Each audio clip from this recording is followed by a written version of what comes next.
Hey guys, it is Esti and Justin from Not For Long Media. If you like the video you're about to watch, be sure to like the video itself and subscribe to our channel. We really appreciate it. Enjoy the video, and also don't forget to follow us on our socials at Not For Long Media on Twitter, Instagram, and Facebook. All right, well, Coach, I really appreciate you joining us. I mean, you've done so many different things and you've been involved in so many different things. And the reason I wanted to have you on is, A, we connected way back in the day when I was a kid. And then now full circle, you know, I've been a part of the bone marrow drive at Temple University. I've seen your success at Villanova. What are some of the proudest moments for you that you look back on as a coach, just getting inducted in the 2020 College Football Hall of Fame? Well, it's been a long 32 years at Villanova. So, I'm really happy that I was able to stay at a school that long. That doesn't happen for many coaches, as you know. Usually it's a 3 to 5 year run and you're out. So also given the fact that, it was home for me, I played at Haverford High School. Local kid comes back home after 25 or 28 years of coaching around the country. So, and then the rebuilding of the Villanova football program. They had dropped football in 1981. When I took the job in 1984, there was nothing. So I had a chance to build our program from scratch. And then, of course, culminating with the national championship in 2009. So we've had a lot of great stuff happen during that time. 3 Walter Payton Award winners. It was really great stuff. Yeah, you mentioned the Walter Payton Award winners. You're the only coach in FCS history to coach 3. Is that correct? I think I am. There might be one more school that may have just done that in the last 2 years. I'm not sure, but I think up till that point, yes. So you come from St. Lawrence in 84 to 2016. What a incredible run. Again, you're at home. Most coaches, as you know, football people know, anybody around this game know, is you're bouncing around. Maybe you can spend, I'm friends with the Morning Legs. I know you know Marty from his time in Philly, and Marty was in Philly for 10 years, and that was like a forever. And I know Skylar, and we played together at Florida, and they always talked about how precious that was to them because their family is really from Philly, even though they were only there for a short period of time. So you take over this team in 84, you start from scratch. What's the first thing you do? What's your first move? Well, the first thing we talked about was trying to hire coaches to get the program started.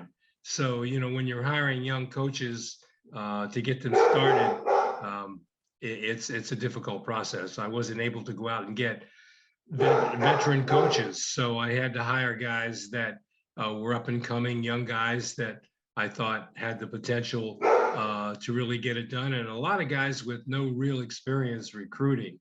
So it was difficult to attract coaches to a program that was a complete startup.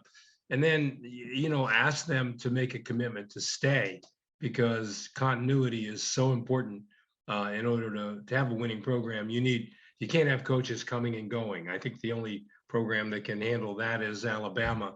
I know Nick Saban has guys come and going all the time, but they're so set. We were rebuilding, and I needed parents and players to believe in the philosophy and the coaches that were part of what we were doing. Most people would not lean into that situation with a new program. If you really think about it, though, it's a blessing because there's no old habits. There's no, oh, the grass is greener here. Did you find that it was like, hey, this is what we're going to do, guys, and this is what we believe in because we don't know anything else? Yeah, I think that's exactly correct. I didn't have to follow anybody.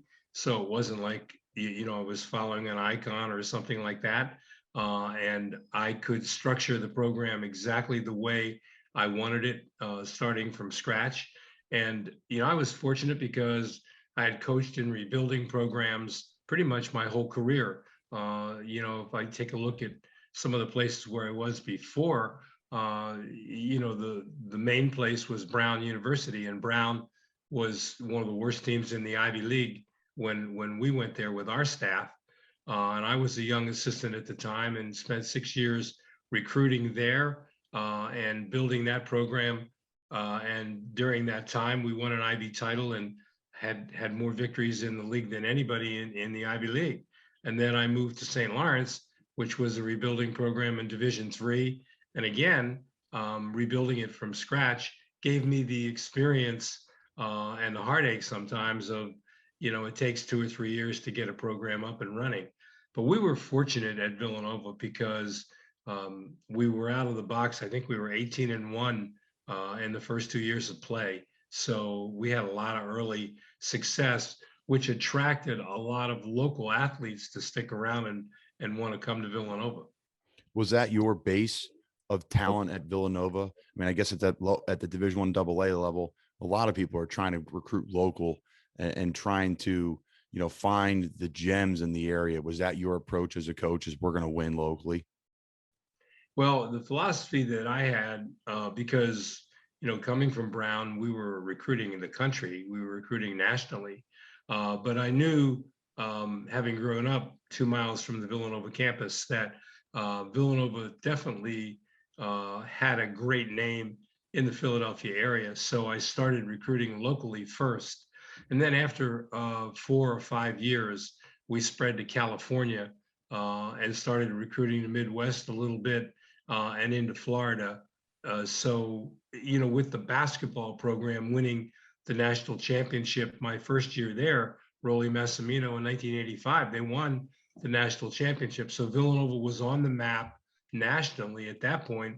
And then, of course, with Jay Wright winning 2 national championships while I was coaching there, that gave us even more firepower to go outside of the Philadelphia area, because as football continued to improve locally, a lot of schools started recruiting Pennsylvania, and it's always been a hotbed of football. So there were a lot of challenges from other schools that would come into the area, and I wanted to make sure that we wouldn't get caught up short.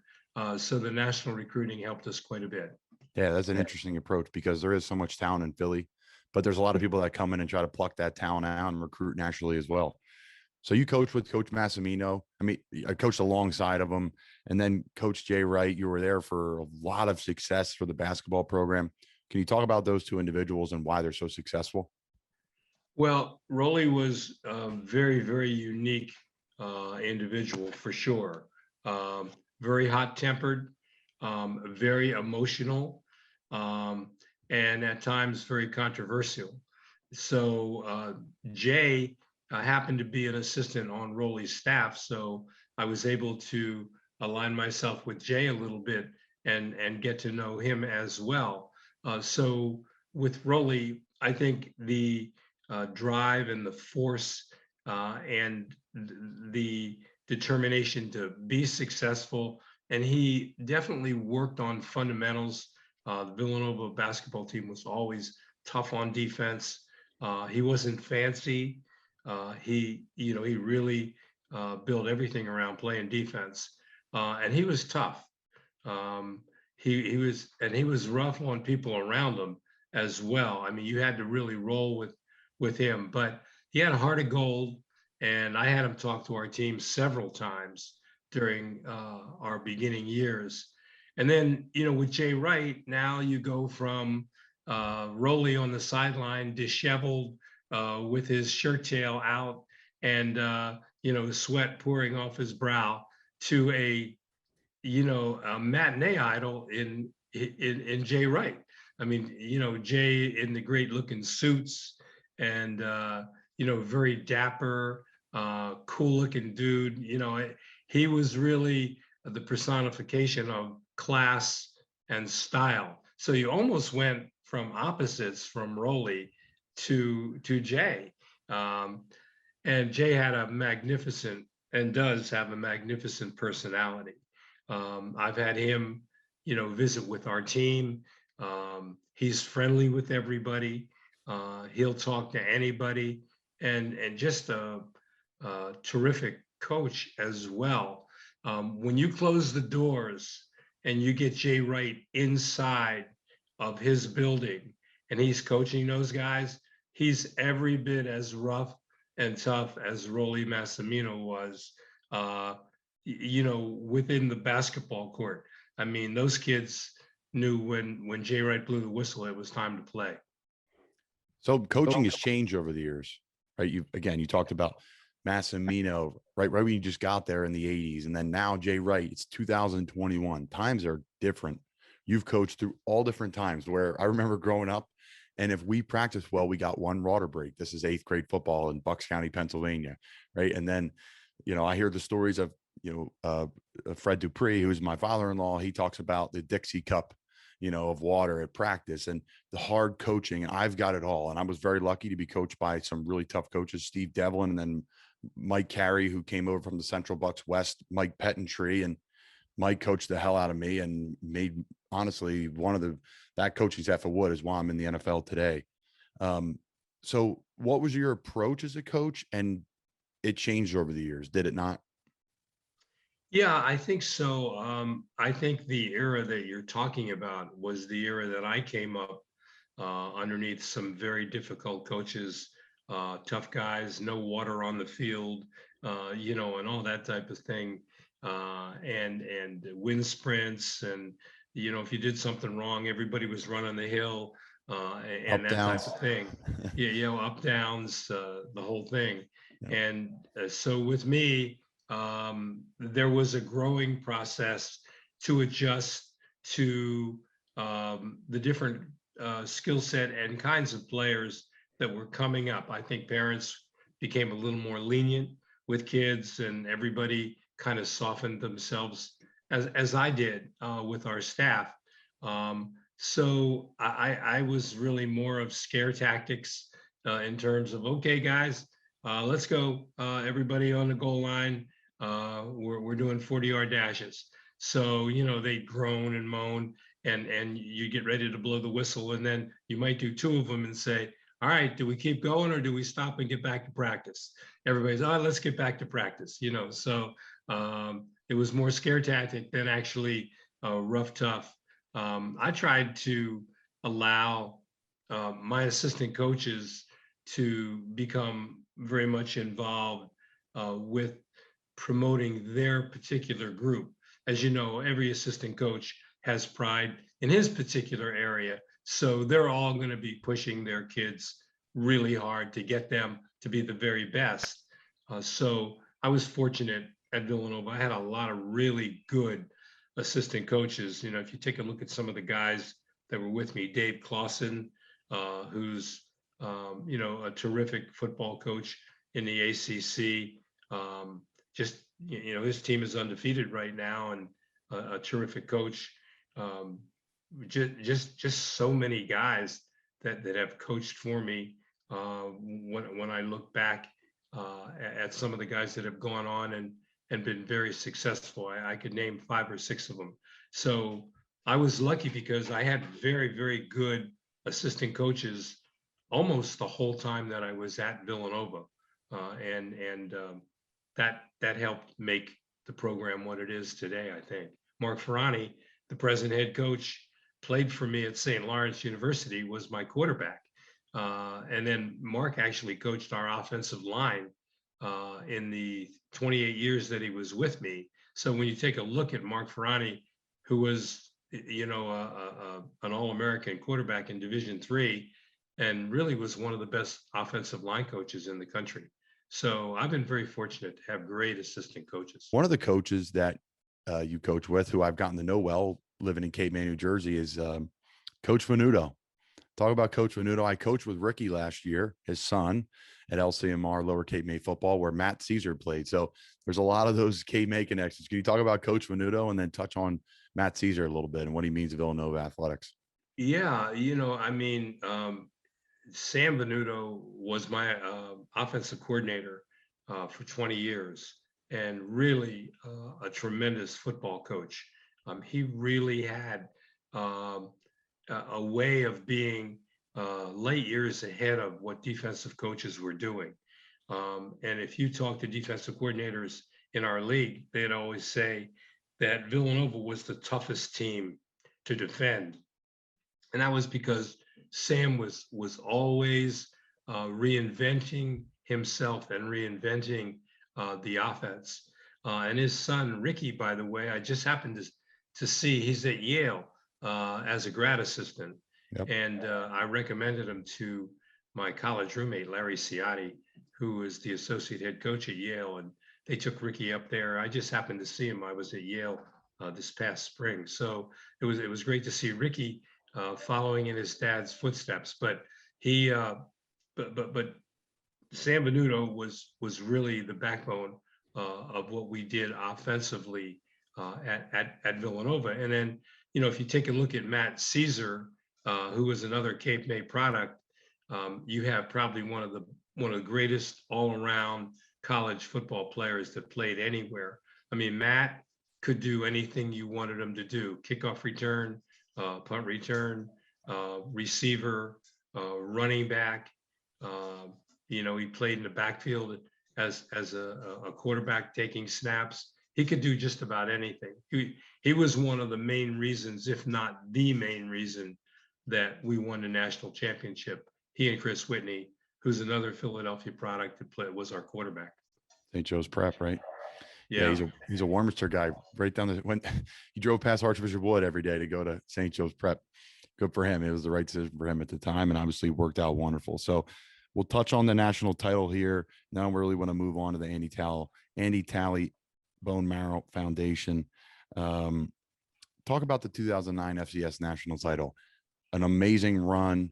Again, this is a program you took over a few decades before that did not have football. And all of a sudden you find yourself on the biggest stage, and you've had success on the biggest stages, but couldn't really break through. And here you are in 09. You talked about Matt Teaser. You talked about Whitney. What were some other pieces to your success there on the staff, the players, and maybe some things that happened during that season that allowed to get you guys over the top and win a national title? Well, I think there's no magic to winning a national championship. You have to have talent. And I would have to say that of all the teams that we played in the playoffs and watched through that season, that we were probably the most talented football team at our level in the country that year. So first of all, the talent level was excellent. The next thing that we had going for us was our coaching staff. We had, you know, Sam Venuto on offense, and Mark Reardon was the defensive coordinator, another Jersey product who really knew his defense. And at the time we were playing a 30 defense, which a lot of people weren't playing. Now it's in vogue, but in those days, nobody was playing that defense. So it was hard to figure out. And Mark was, you know, a Lafayette grad, and he was very smart. And again, combination of talent and coaching expertise really helped us defensively. In fact, we were playing Montana in the national championship game, and we really couldn't get much going offensively. The score was 13-9 at halftime. They were ahead, and they had a wide receiver who ended up being a great pro by the name of Mariani, and he had 12 catches in the first half. So we couldn't stop him. We just couldn't stop him. And I knew it was going to get worse. So I went to Mark Reardon and I said, Mark, this guy's killing us. And he said, I know. He said, we're going to change our defense. I said, what do you mean we're going to change our defense? He said, well, we're going to play man-to-man. I said, Mark, we haven't played man-to-man all year. He goes, I know. He goes, we can't stop this kid playing zone. You know, he's wide open. The quarterback's killing us. We can't get to the quarterback. And we changed at halftime. And all of a sudden, our kids are playing man coverage. And we shut Mariani down. He didn't have another catch. And we ended up, you know, winning the game. So those are the kind of things that you remember that happened. And that whole run, you know, if you look back, we started out 5-0, and then we went to New Hampshire, and we had played every game prior to the New Hampshire game at night. So when you play at night at 7 o'clock at night, that's a whole different mentality than if you're playing during the day. Well, the New Hampshire game was at noon. because of TV. And I kept warning our players, hey, you got to wake up early. We're going to be up at 5:30, getting you guys ready. Whereas when you played it at night, guys were sleeping until 11 o'clock in the morning.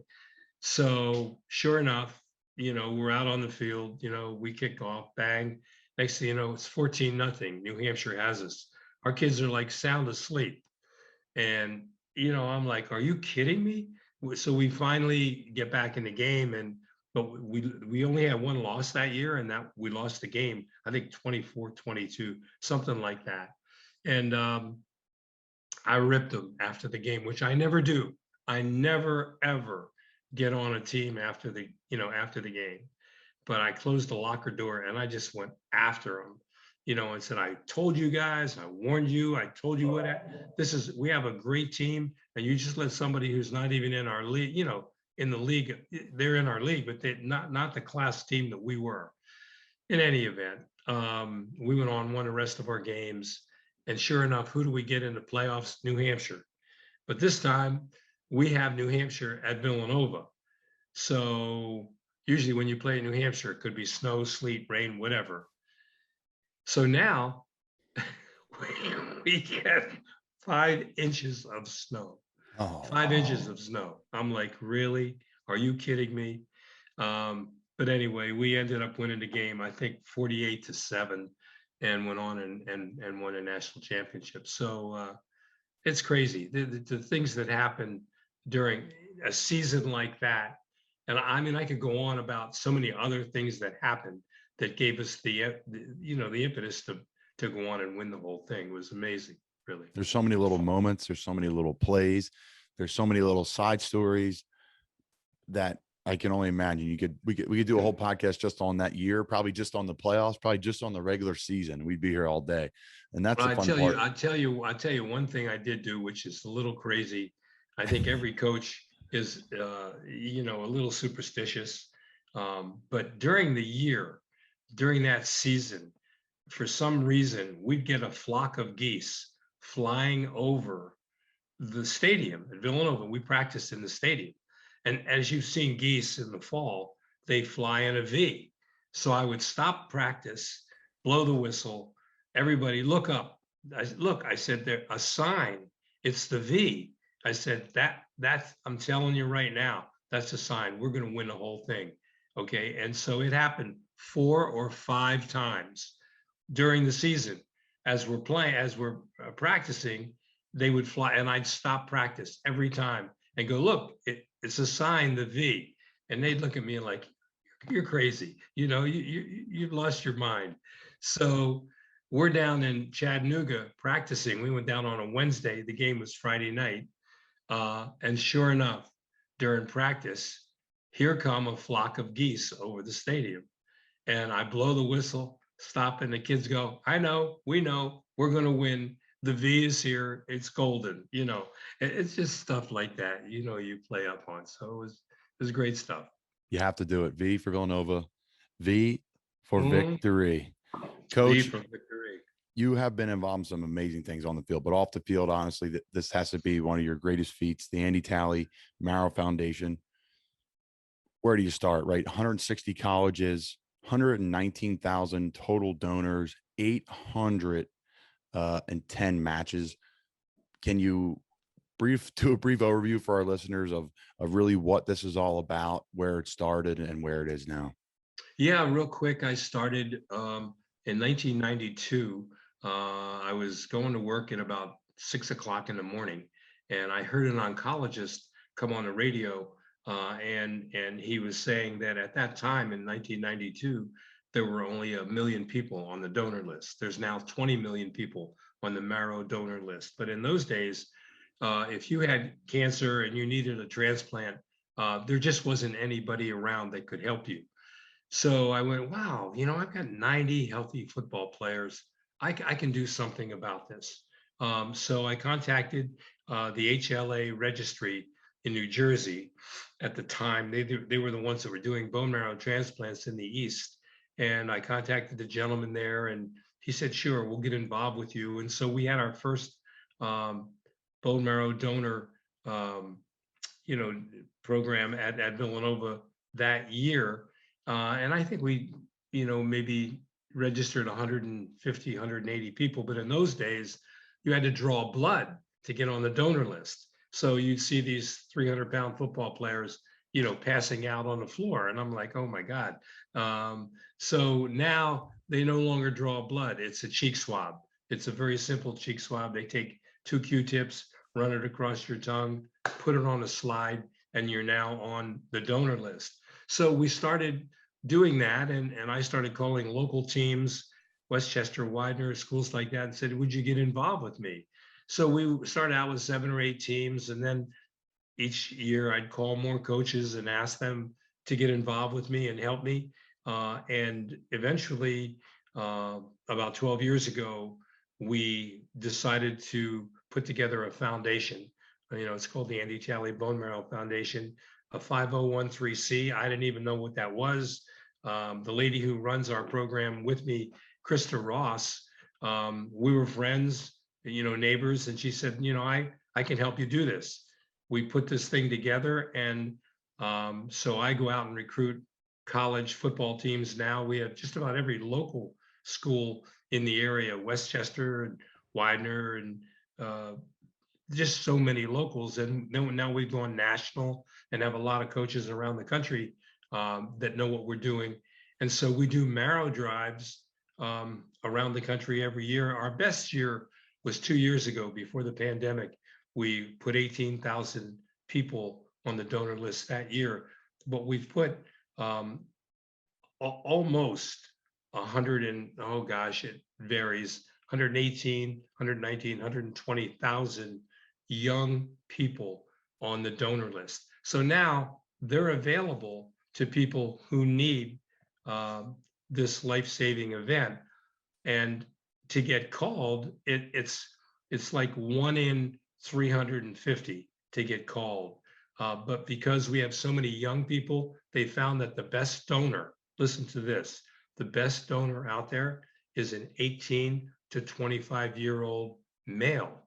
Well, why a male other than a female? Well, because being bigger, larger, 150, 180, 200 pound, as opposed to a woman who's 120, there's more marrow in a male. So that's our sweet spot. So I have all these young football players doing drives, getting on the donor list, and then going into the campus community and encouraging people on campus to come and be a potential donor. So it's been fantastic. It's allowed me to continue my work now that I'm not coaching, to really get involved, and we do drives everywhere. And it's been great. We've been at Michigan State. We've been with Chip Kelly out at UCLA. But we mostly have a lot of Division III, Division II teams that are working with us. So it's a wonderful thing through the great game of football to be saving lives. Yes, it is. It was such a cool event that you guys put on a temple for us, and your staff put on a temple, and Coach Rules wrapped his arms around it as well. And maybe we'll get it going down here in Carolina. That would be great. It's something that's spread through the area, and Villanova obviously is carrying that on. And what's the impact on the university? Like, or let me say this the other way: does the university students? You mentioned the students getting involved. Is there a lot of that as well, or it's still just around the sports teams? The student body has been terrific. And I do the drive at Villanova around Greek week, because, with the fraternities and sororities, they get excited during Greek week to get points. So I'm going like, okay, this is the time to do the drive in the spring, when all these sororities and fraternities are showing up to say, hey, I'm a potential donor, and they get so many points for their frat or sorority. So it's been a great time for us. We usually put between 300 and 500 people on the donor list at Villanova, but the one that does the best job for us is Yale. They've done between 700 and 800 almost every year. And my roommate from college, Larry Ciotti, he wrote the book on how to do a Marrow drive. It's just been unbelievable. So when you get a coach who has that kind of drive and heart for it and believes in what we're doing, it takes off. Some teams will do maybe 40 or 50 kids, but the coaches that really care, that really want to do something about it, sometimes can do 200 and 300 people. So I always go into a room and go, how many people know somebody who has cancer? Everybody in the room raises their hand. Then I'll say, how many people here know somebody in their family that has cancer? Half the room will put their hand up. So it's out there. So that's what we're doing. We're trying to save lives, and we're doing it through the great sport of football. It's fantastic. TalleyBoneMarrow.org. Check it out. Check out the website. You can learn more about it. You can learn how to get involved, the social media. You can donate to the Andy Talley Bone Marrow Foundation. Coach, is that the best way for everyone to find more information about it? Absolutely. www.talleybonemarrow.org. And all the information is there. Contact me. My cell number, 610-547-8136. 610-547-8136. Call me. I'll respond and get you involved. I love it, Coach. We appreciate you being available and putting that out there. As we finish up, what's next for you? You're retired now. You're in the Hall of Fame. You're involved in the bone marrow. Are you still involved in football? And what's the next thing for you and your family? Well, I think, at this point in my career, I want to try to stay as, prominent as I can. Getting the Hall of Fame induction helps because it keeps my name out there. So, I've been out 4 years now, people forget about coaching and coaches and so on. And where is that guy? I don't know. He's somewhere retired. I'm not retired. I'm saving lives. So getting in the Hall of Fame is maybe the best thing that ever happened, because I got in very quickly. It was a 2-year wait. They put me in, and now I can use that to continue, and it enhances my name. So when I call a coach, he'll go, oh yeah, you were just recently inducted into the Hall of Fame. And that gives me a little more in to encourage them to come and get involved with us. So for me, this is what I'm doing until the day I move on. I love it. Coach Talley, we appreciate all you've done for the community, for the world, raising awareness. Again, I've been a part of this process, the swab. It's really simple. It's really easy. And looking forward to hopefully spreading the word on here. And again, check out the website. Coach, thank you so much for your time. Colin, appreciate it. Thank you so much. Take care.